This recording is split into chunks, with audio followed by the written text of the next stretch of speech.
Now marriage, when does marriage take place? Jupiter or Saturn transiting 7th house or 7th lord or aspecting 7th house. Jupiter or Saturn, both, either of them, they transit the 7th house or 7th lord, or they aspect the 7th house by transiting. Okay? Jupiter is transiting. Another point is Jupiter is aspecting, transiting over 2nd house or the 4th house. 2nd house is Kutum Sthan, 4th house is house of family. So that also gives rise to marriage. So Rahu transiting over Rahu or Ketu in the 7th house. ये बहुत बड़ा fundamental rule है. Rahu transit, अगर राहु केतु आपके साथ 7th house में बैठे हैं और उसी के ऊपर से राहु क्रॉस करे तो आपकी शादी होने के पूरे योग होते हैं. और when it happens at the age of 27, 18, 27 और 36. राहु का एक साइकिल कब कंप्लीट होता है? 18 साल में होता है ना. तो राहु कब आएगा? 18 साल में आएगा. राहु केतु के ऊपर आ जाएगा 27 इयर्स में, और फिर राहु दोबारा राहु के ऊपर आ जाएगा 36 इयर्स में. जी ठीक है. तो 7th हाउस में अगर राहु हो या केतु हो तो वहां पर दोबारा राहु ट्रांजिट करेगा तो शादी होने के योग होते हैं पूरे.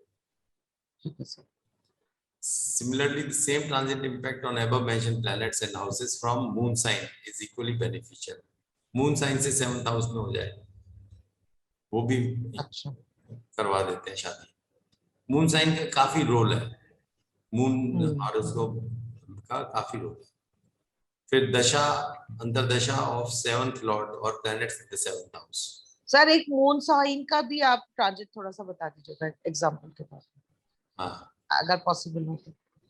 महादशा of Rahu and sun are conducive to marriage. Rahu या सूर्य की दशा चल रही हो तो सब मैरिज हो जाती है. अंतरदशा ऑफ सैटर्न और Jupiter in mahadasha of Rahu results in marriage. Rahu की दशा में जुपिटर या शनि का अंतरदशा हो तो शादी होने के बहुत अच्छे चांसेस होते हैं अगर उस समय शादी का रहा है तो. और इसमें दो चीजें पूछनी थी. एक तो हम वीनस जो कारक है शादी को उसको बिल्कुल नहीं देख रहे हैं और वो देखना भी नहीं चाहिए. उसका कोई रोल नहीं आता, शादी देने में रोल नहीं आता. सर इसमें एक और पॉइंट आता है ना, सैटर्न का expecting moon, that gives mental, that means pressure for marriage. हाँ, Saturn aspect. So gochar Saturn aspect on moon. हाँ, from moon chart से अपने क्या ही दिया ना. नहीं सर मैं on above mentioned planets and houses from moon sign is equally beneficial. From moon also we look at the 7th house.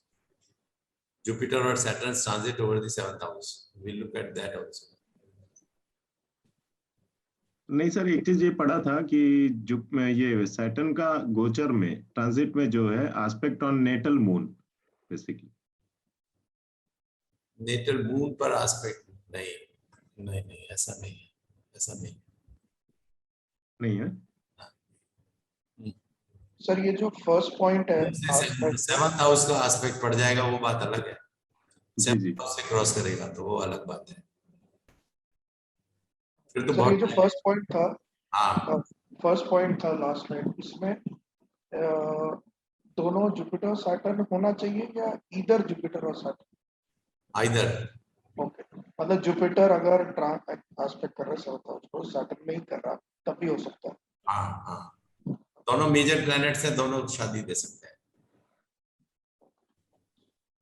ये है एक लड़के लड़की की शादी का और इस टाइम पे शादी हुई. This is the transit at that time of marriage. इनकी शादी कब हुई? शादी हुई 18 अप्रैल 2012 में. 18 अप्रैल 2012 को शादी हुई. तो दशा क्या थी वैसे देखा जाए तो वीनस में Jupiter. Venus was the 7th lord and Jupiter is aspecting Venus. So दशा is favorable that way. और इसमें क्या दशा थी, इसमें वीनस से पहले की दशा थी, केतु में सन की दशा थी एक्चुअली, इसमें दिखाई नहीं दे रही, but we can calculate Ketu sun की दशा थी. Ketu is in the second house, sun is here in the sixth house, इसका डायरेक्ट इम्पैक्ट नहीं है, लेकिन चंद्रमा से केतु 7वें घर में है, दैट्स ऑल. लेकिन अंतरदशा सन में ही क्यों शादी हुई वो नहीं बता सकते क्यों हुई. अब गोचर को देखें अगर, तो गोचर में राहु कहाँ है, वृश्चिक में. At the time of marriage Rahu was in वृश्चिक, वृश्चिक में केतु है यहाँ पर, राहु केतु बैठे हैं ना लगन में यहाँ पर, and Rahu Ketu are crossing over, Rahu Ketu. Yes sir. Best time of marriage. ठीक है. ठीक है सर, ठीक है sir. And Jupiter is in Aries, second to moon. So moon राशि, moon chart में it is crossing over the second house. ठीक है. Similarly in this horoscope, same rashi, so it is also crossing over the second house in moon chart, in this also. और इसमें Rahu is crossing over Saturn, the seventh lord. Seventh Lord कौन है, Shani. Shani is, और राहु जो है is transiting in Scorpio, is crossing over the seventh house lord. तो मतलब राहु के केतु का ट्रांजिट भी इंपॉर्टेंट हो जाता है. ठीक है जी सर. वी कैन हम एक दो केस कर लेते हैं इधर यहाँ पर. लेट्स, फिर उसके बाद हम दूसरी चीज पे आ जाएंगे. Let's do 1 or 2 examples. शादी कब हुई, आप बोलेंगे कि शादी कब हुई और अपनी डेट ऑफ बर्थ बताइए, अपनी डेट ऑफ बर्थ बताइए, और साथ में वो ट्रांजिट चार्ट बोलिए. सर मेरी अभी दिसंबर में हुई है और ये सारे पॉइंट्स मैच कर रहे हैं. 28 अगस्त 1990. सर अभी दिसंबर में मैरिज हुई है मेरी 2020 में, और सारे के सारे पॉइंट्स मैच कर रहे हैं. 28 दोबारा बोलिए. 28 अगस्त 1990, 1990, 4:48 AM. 4:48 AM. Place Amritsar, Punjab. Amritsar. और कब शादी हुई है? सर 10 दिसंबर 2020 में. 10 दिसंबर 2020 में. तो सर जुपिटर और सैटर्न थे 7th में, तब ट्रांसिट कर रहे थे. अभी भी वहीं पे हैं. अभी भी वही है. हाँ, तो जुपिटर और सैटर्न वही 7th हाउस में से क्रॉस कर रहे थे. तो this is a fairly good combination. और सर पार्टनर के 4th हाउस में कर रहे थे. हाँ, पार्टनर को 4th हाउस में जुपिटर क्रॉस कर रहा है. हाँ, तो और इसमें दशा क्या थी? सर मरकरी में वीनस, फिर जुपिटर. मरकरी में ये राहु. मरकरी में सैटर्न, मरकरी में सैटर्न, मरकरी में सैटर्न 7th लॉर्ड हो गया ना. सैटर्न 7th लॉर्ड की होगी दशा. मरकरी में सैटर्न में दिसंबर राहु भी 7th हाउस में है, तो राहु भी फिट हो गया. मरकरी भी सेकंड. एक पॉइंट और है, राहु टॉरस में था दिसंबर में, अभी भी टॉरस में है, और मून से 7th हाउस में. हाँ, बिल्कुल मून से 7th हाउस. और सर पार्टनर को राहु की दशा थी. हैं? मेरे पार्टनर को राहु की महादशा थी. राहु की दशा सबसे ज्यादा शादी कराती है. ठीक है, और किसी का एक चेक कर लेते हैं, और किसी का एक जने का. कोई बोले अपनी मैरिज डेट, अपनी डेट ऑफ बर्थ बोलिए. Sir 9/8/1969. 9/8 1969, 10:10 a.m. 10:10 a.m. Delhi. Delhi. 31st January 1987 को हुई थी सर मैरिज। सर यहाँ पर हम लोग कोर्ट मैरिज पकड़ेंगे क्या सोशल मैरिज पकड़ेंगे? जब से वो साथ रहने लगे हैं, अगर कोर्ट मैरिज के बाद वो साथ रहने लगते हैं तो कोर्ट मैरिज पकड़ लीजिए। ओके, अगर सोशल मैरिज के बाद साथ रहना शुरू कर देते हैं तो सोशल मैरिज पकड़ लीजिए। ठीक है, ओके।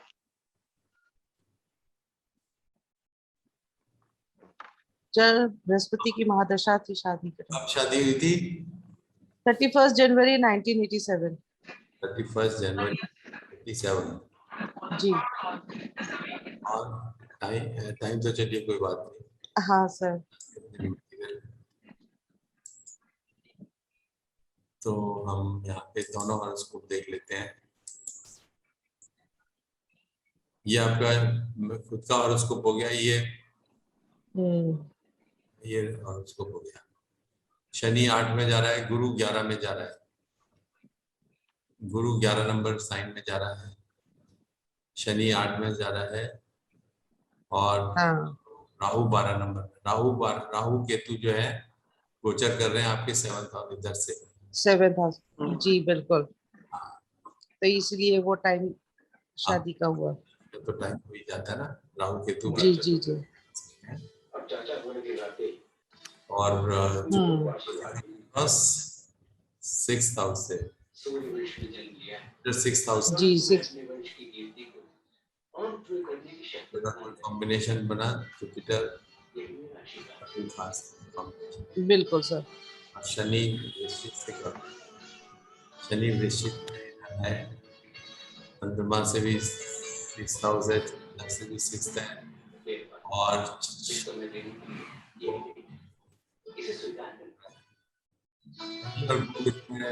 कर रहे हैं। जो हाँ जी सर। ये जरा फोन सर बहुत डिस्टर्बेंस है। कर लीजिए प्लीज। सर डिस्टरबेंस बहुत है। बहुत डिस्टर्बेंस है सर। Thank you. हाँ तो कुल मिला के राहु केतु की इम्पोर्टेंस है। इम्पोर्टेंस है सर बिल्कुल। अच्छा, यहाँ पर भी देख सकते हैं आपकी दशा क्या चल रही थी उस समय। बृहस्पति की थी सर।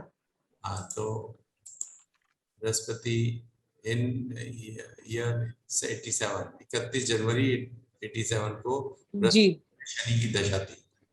हाँ जी सर। दशा तो समझ में आ रही है। हाँ जी बिल्कुल। हाँ जी। क्लियर नहीं, शनि की अंतर दशा में क्यों शादी हुई?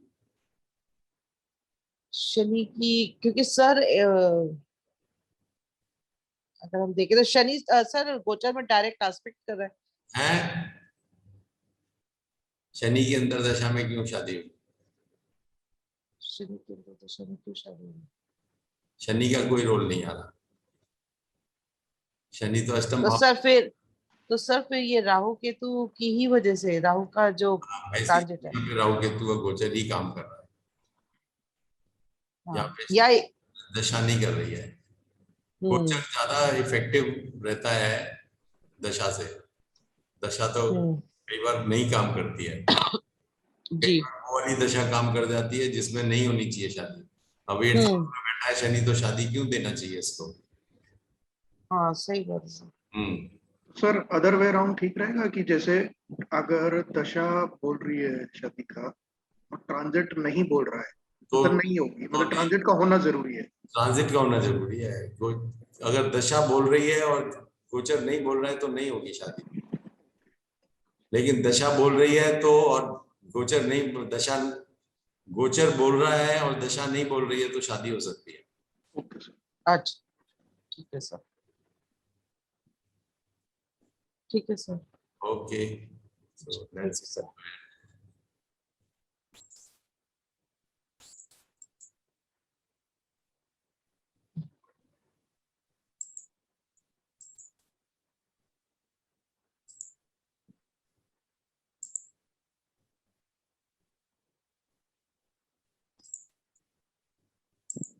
Now we go for, now we have done about the matching and marriage when.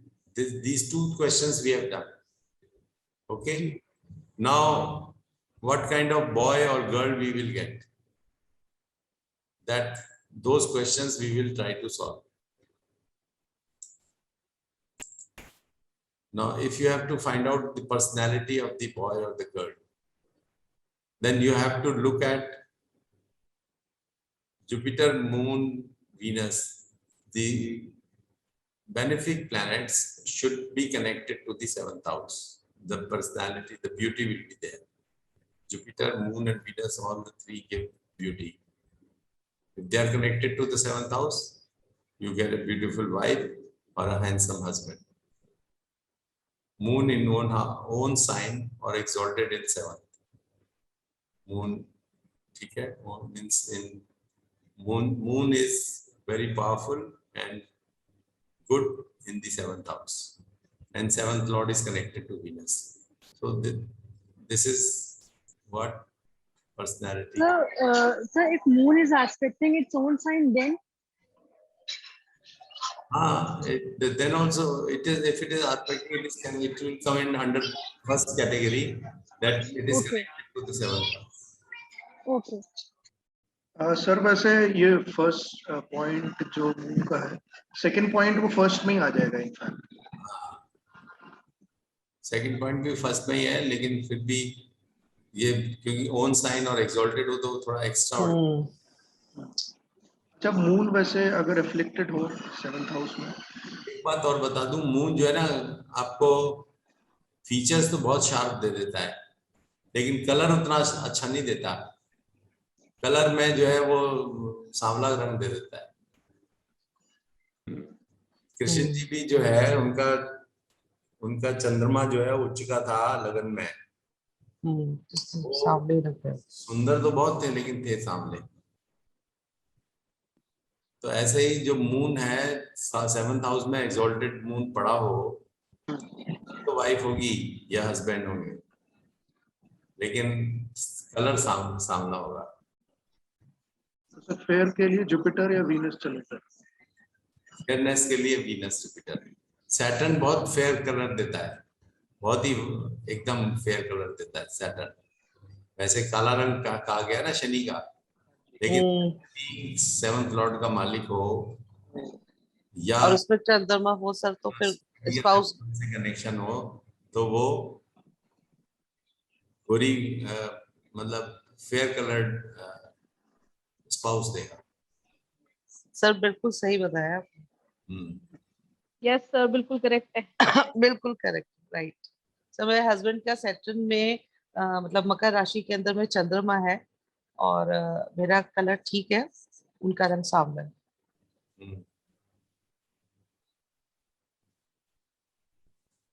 Jupiter in seventh house, this gives you reliability. Reliability means you क्या पूछते हैं ना जी उनका करेक्टर कैसा होगा. हाँ जी. तो जुपिटर अगर सेवंथ हाउस में होगा तो वाइफ क्या रिलायबिलिटी हो जाएगी ना स्पाउस की. जी बिल्कुल. He will be a reliable person. He will not move up. तो सेवेंथ हाउस में जुपिटर का एस्पेक्ट से हैं? दृष्टि से भी होगा ना, ये एस्पेक्ट से भी होगा ना सेवेंथ हाउस में. एस्पेक्ट होगा तो भी seventh lord is powerful, seventh house is strong, then also the character will be good. And seventh lord is Venus, Saturn, Moon or Mars.